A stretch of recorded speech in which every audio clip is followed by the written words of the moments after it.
This is Cryptids and Comedians, the show where two stand-up comics talk about mythical creatures, legendary monsters, and fabled beasts the same way we talk about that one comic that shows up in a different fashion personality every week.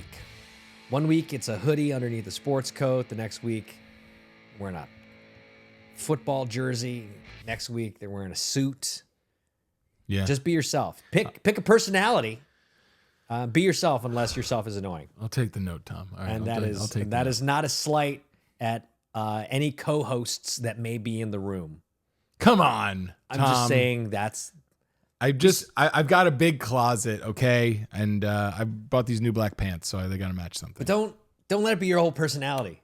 No, I won't. But if it's going to be your whole personality, make it your personality. I guess. Every week we talk about a different cryptid, and I tell Peter, Jesus, I just had a rice cake with some peanut butter on it. Ooh, fancy. Every week we talk about a different cryptid, and I tell Peter about the history, lore, cultural significance, pop culture references, and show him any evidence, if there is any, and he tells me why I am wrong.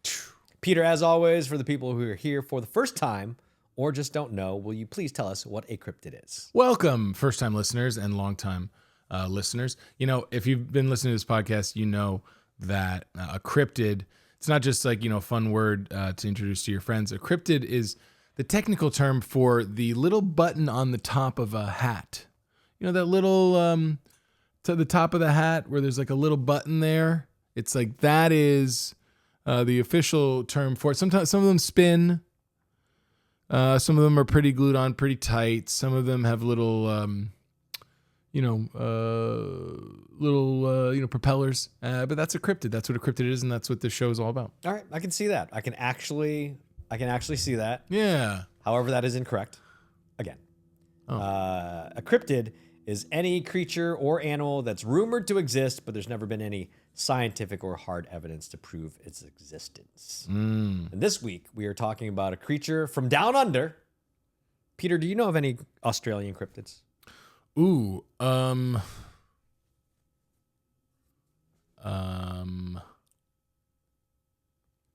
Farrell?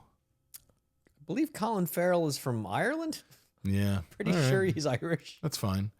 But when he gets to Australia, he's a different type of beast, if you know what I'm saying. All right. Kangaroos or scorpions, a scorpion kangaroo, a kangaroo with a scorpion tail. Oh, now we're just making things up. Well, isn't that what this show is all about? This week we are talking about Australia's swamp nightmare with an identity crisis. We are talking about the Bunyip. Oh no. This reminds me of the movie Tusk.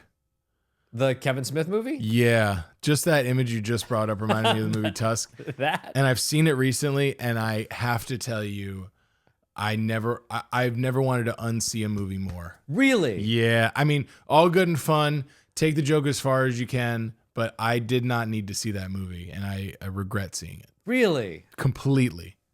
So this is going to be a painful 30 minutes or so. That is sad to hear. I've usually... I mean, I'd say I'm a big Kevin Smith fan. Sure. Oh, me too. Absolutely. But there are, I haven't seen Red State. Oh, really? He did Red State? He did Red State. Love that. John Goodman loved that. Love that. I didn't see Cop Out.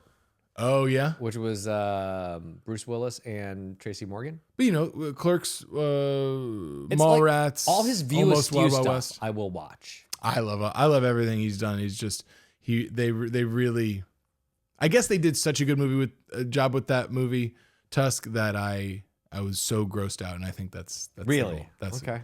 All right. Well, like I said, we are going to be talking about the Bunyip. Let's start with what this thing is, where it lives, and why you shouldn't swim in random spots in Australia. So, if you're ever wandering through Australia's rivers, billabongs, swamps, or watering holes in the 1800s, locals would warn you about something lurking underneath the surface. It wasn't a crocodile. No. It's not a snake. It is something else.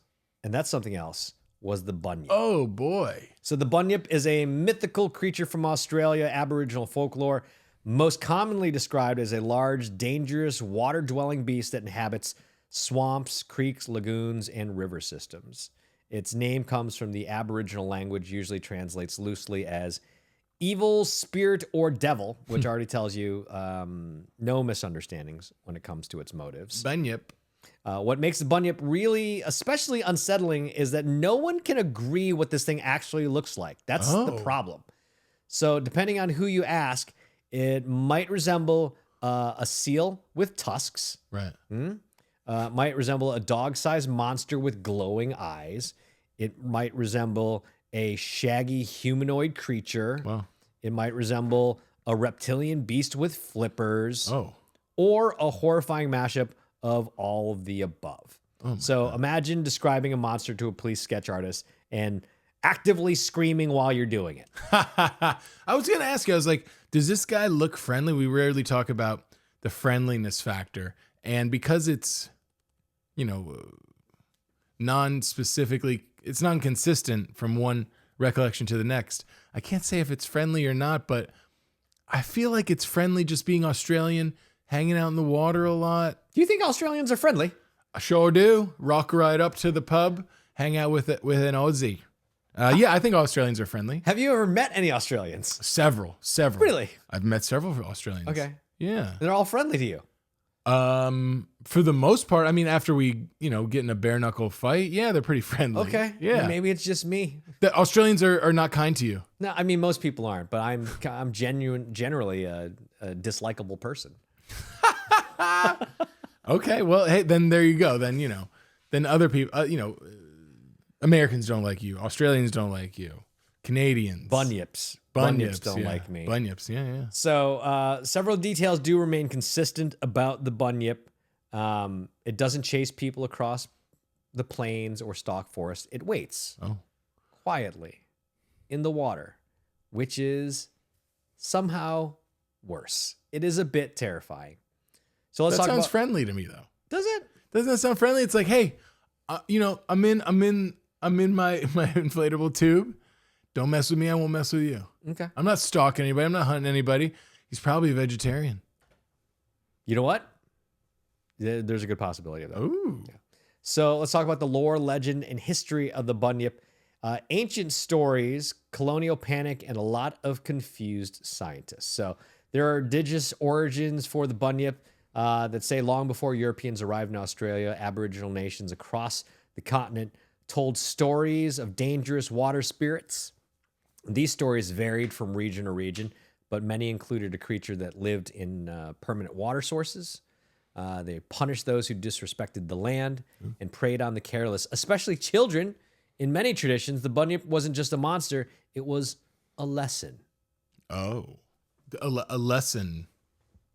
Yeah, see, that's my issue with the cryptids. It's like people got to create something to teach people a lesson.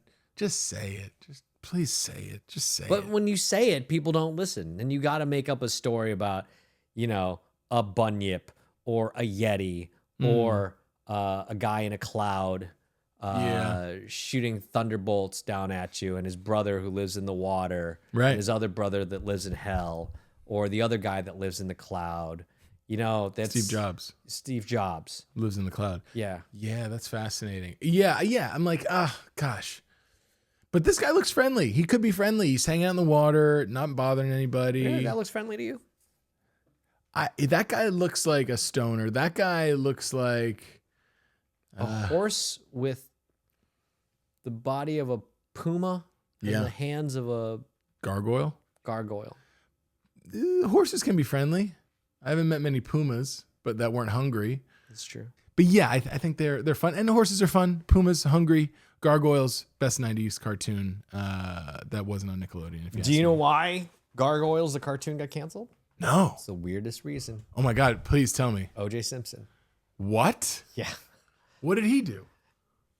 What did he ever do? The O.J. chase and case was happening so much and so often that they were constantly breaking news into regular programming. Oh my God. That threw the schedule off for Gargoyles. And then they just canceled it? The ratings you couldn't. There was nobody cared. And then you were just constantly it was breaking coverage of this or that or the other thing because of the OJ case. Wow. And that's why the Gargoyles show got canceled. That's crazy. I just heard that OJ was the original pick to be Terminator. Oh, yeah, I did hear that. OJ was supposed to be Terminator, but somebody at the studio said he's not believable enough As a killer. Yeah, I heard that too. Isn't that crazy? I heard that too. That's insane. That's crazy. Oh man, OJ ruining, changing history forever. Truly. Yeah, changing. That's a Changing word. history. That's a word we could use. Changing history. Yeah. So water holes are essential for survival in Australia, but they can also be very deadly. There's deep mud, there's hidden drop-offs, snakes, crocodiles, sudden flooding. So, Australia. Classic Australia. Yeah. So the Bunyip became a mythological boundary, if anything. It meant that this place is dangerous, treat it with respect or else. And or else often involved being dragged underwater by something large, loud, and unseen. And these stories weren't entertainment. They were culturally safety regulations, really. They were passed down orally for thousands of years. It was people saying, hey, listen, don't go to this area because this big, nasty monster could grab you and yank you underwater. So enter the Europeans, and of course, panic ensues because white people. So when Europeans settled in the late 1700s and early 1800s, they heard Bunyip stories, and instead of understanding them as symbolic warnings, they thought, oh, no, mate, we've got a new monster on our hands. Also terrible Australian accent. No, I think my Australian is that I could understand you. Yeah. And by the early 1800s, newspapers were printing Bunyip sightings as if they were eyewitness accounts of a cryptid on the loose. So reports described terrifying roars at night, massive shapes moving through reeds, livestock vanishing near water, and then came physical evidence. Peter, this is the infamous Bunyip skull. Oh my God. Yes. Where's the front of it? Is that the jaw to the left? What? Yeah. So in 1846, this strange skull was found near the Murrumbidgee River and presented as a possible proof of the Bunyip existence. Oh my God. What do you think of this thing? First off, this looks like the Family Guy Quagmire skull. Ha! If you crack open Quagmire, this looks like maybe the most dangerous battle bot of them all. Mm-hmm. If you're on battle bots, you just plop this skull on four wheels. Mm-hmm. You're going to the championship. It looks like something out of Predator, like the Predator world. Okay, I can see that. Right? And like something that would fight the Predator, ultimately lose. But oh my God. Yeah, so this was displayed to the public, and it was analyzed by scientists and immediately caused chaos. Some said it belonged to a giant unknown mammal, or it was a prehistoric survivor, or that proof that Aboriginal legends were literally true. Eventually, scientists determined that it was most likely a deformed horse or calf skull. Oh, okay. Well, that too. Yeah, which did absolutely nothing to calm things down. So what did people think it did look like? Well, yes, they thought it was everything. Descriptions of the Bunyip from settlers are wildly inconsistent, including a bear-like creature with flippers, the giant amphibian, a seal with a dog's head, a shaggy humanoid monster. One account even claimed that it had the head of a dog, the mane of a horse, and the body of a bull. Oh my God. And at that point, you're just describing a very confused farm. Right. So the reason of the inconsistency likely comes from misidentified animals, including seals that came inland, large wombats, emus at night, crocodiles in southern regions, or simply people who were scared and didn't have lanterns, or they had poor depth perception. Then there's the sound, the Bunyip's secret weapon.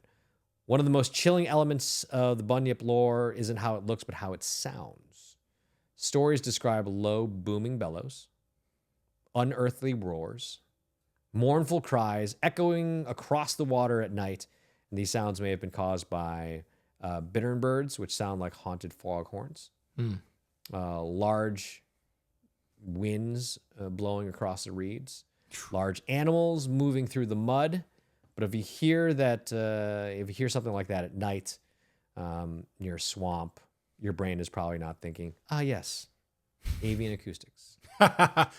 Yeah, you know what? The more you describe this, the more I tend to be cynical. I'm cynical, like Shut up. This thing exists because parents don't want to tell kids the truth. This thing exists, to protect a piece of your land. But I think this guy really does exist because he is, just kind of chilling out, hanging out in the water, like he's doing his fishing. We saw an image of him, taking apart a little fish. And, I think this guy exists. He's just chilling. Like some cryptids, they only are seen when they want to be seen, and this guy's hanging out, chilling, one of the more chill Australians. You haven't had the pleasure of meeting them, but I assure you they're nice people. I've met a couple of Australians. One of them stayed on my couch. Oh, really? Yeah, after he fought me. Yeah, gotta have a fight. Gotta have a little fight.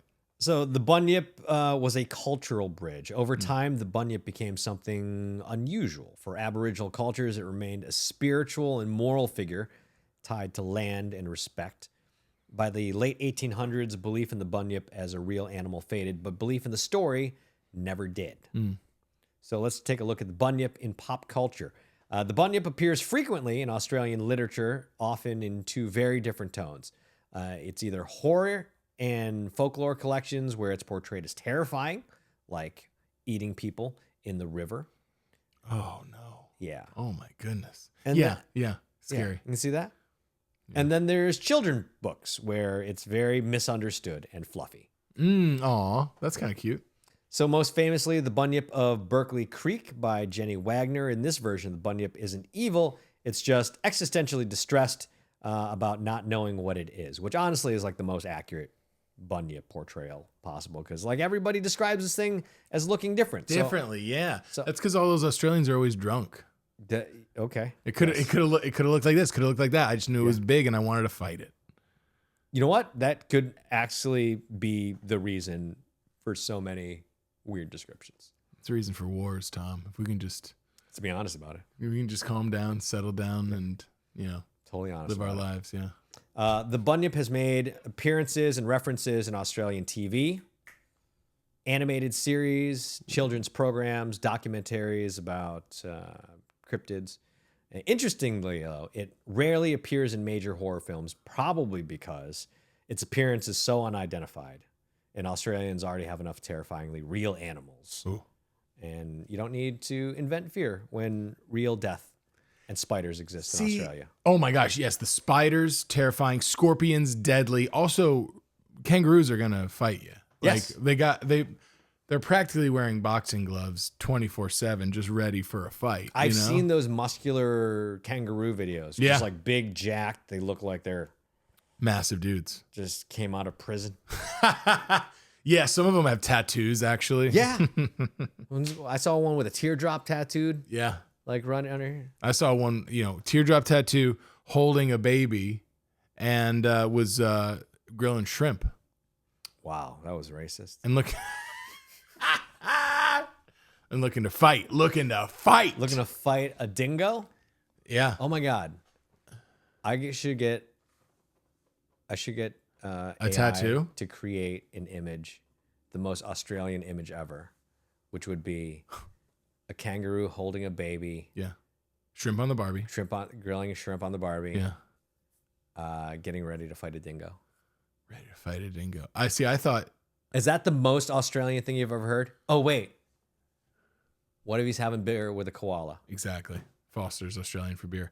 I think. Do you know they have to import Foster's because it's not a real beer in Australia? Dang it. That's crazy. I thought that dingo was just a slang term for kangaroo.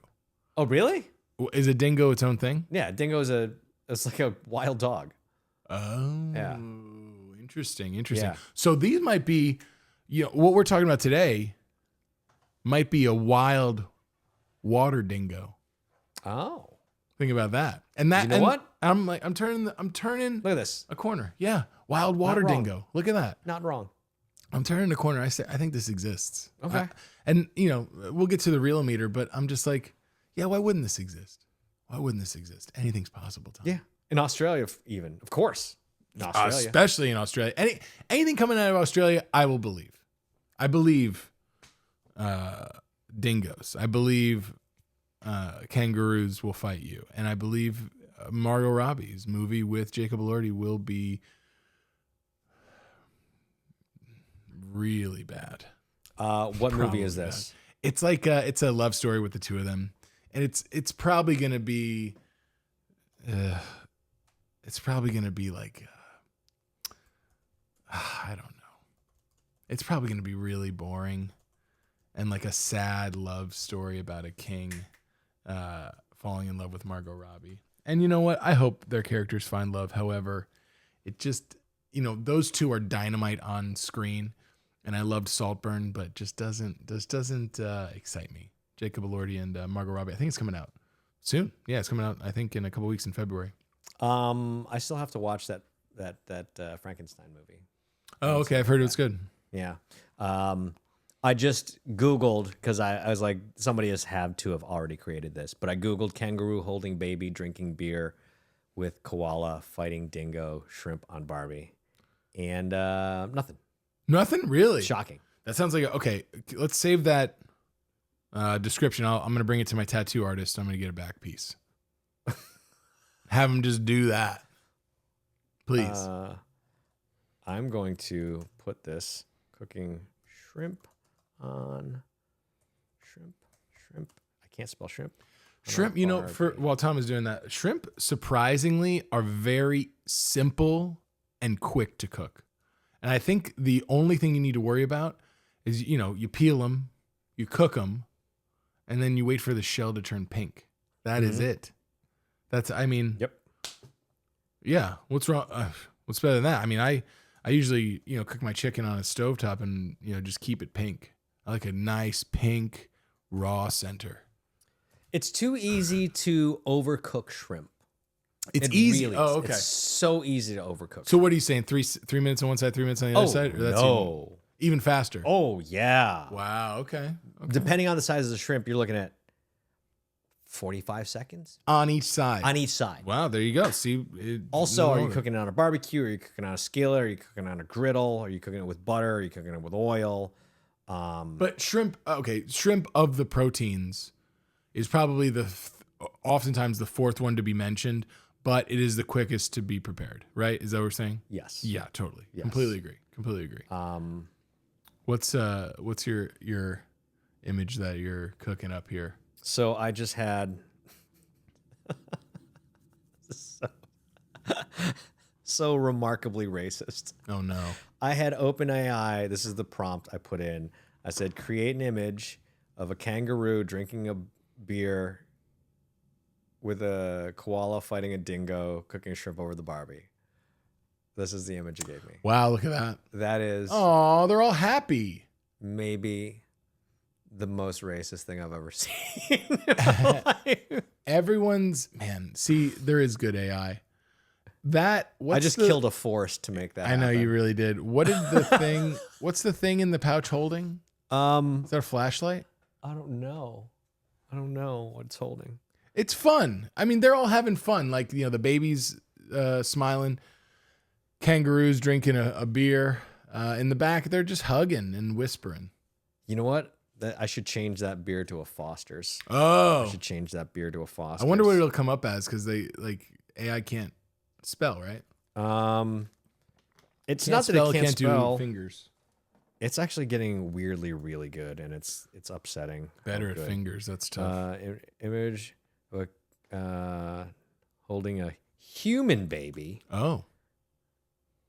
While cooking shrimp on a barbecue, drinking a Foster's beer, a can of Foster's beer with a kangaroo, with a koala who is fighting a dingo. Since we're talking beer, what I like to do if I'm pouring a beer, I'll pour it all straight out, as much foam as possible. Really? Is that crazy? Because my thought is like, if the foam doesn't come out in the glass, it's going to come out in your belly. And that's what like makes you feel like, bloated. Is that what wrong? makes you feel bloated? Is that wrong? Yeah, I don't know. Sure, it's wrong. No, I think that's true. I think it's true. No. Okay. Do you see the image there? Do you have the new image? I'm waiting for it to run. Do you think, heads or tails, do you think it's going to be a boy baby or a girl baby? I think it's going to be a girl baby. I guess that'd be my guess too. Why do you think it's going to be a girl baby? I just think for some reason AI is going to pick a girl baby in there. Okay. Because we were wrong. Oh, it's boy baby. Let's see what it is. A boy baby. Hold on. That sexist machine. This is the image that AI brought up. Oh wow. Nice. Wow. Well, that's something. This could be. We killed 2 forests today. I'll tell you we what. We destroyed 2 forests today to do that. Put a red hat on him, and that's every other guy at a Philadelphia Phillies baseball game. In the game, brings their own private, grill, holding a baby, grilling, chugging, babying. Ridiculous. It's that's one of the best clips I've ever seen. Guys holding a beer, holding a baby, shrugs up the baby in the air, catches home run ball, then catches the baby. Yeah. That's all I see. I did see that. And I've actually, contractually, this is what I'm going to get as a back tattoo. So that I'm pretty is, psyched about I it. will send you the high resolution version of that. Please do. Yeah. I'm going to start working on it now. I'm going to do it myself with a selection of mirrors. Back to the Bunyip. Artists often emphasize that it's a mystery. It's not a menace. Keeping it half scenes, half imagined. It's just under the waterline, which is exactly where it belongs. So today, the Bunyip is a mascot. It's a metaphor. It's a school name. It's a brewery logo. It's a reminder not to trust swamps. It's less about whether the Bunyip is real and more about what it represents. Fear of the unknown, respect for nature, the power of storytelling, and possibly maybe don't go swimming in that hole.